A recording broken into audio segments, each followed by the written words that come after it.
સરદાર વલ્લભભાઈ પટેલની 150મી જન્મજયંતિ નિમિત્તે જામનગર શહેર વિસ્તારમાં વિધાનસભા 2 આવે છે, 78 અને 79।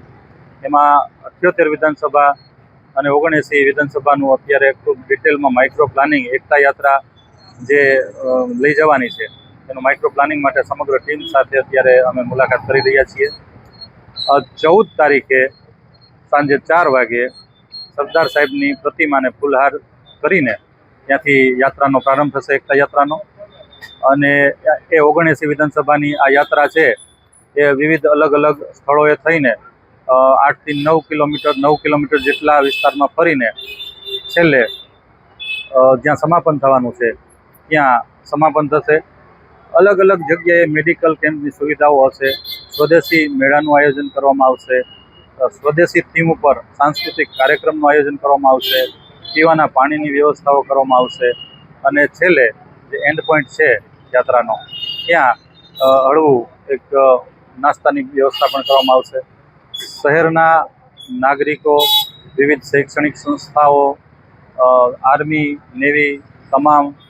તથા કોલેજીસ, વેપારી સંગઠનો, અલગ અલગ સમાજના આગેવાનો, સમાજો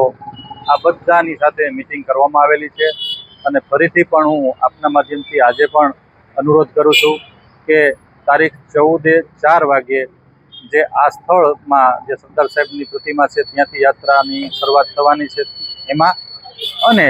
79 વિધાનસભાની શરૂઆત જે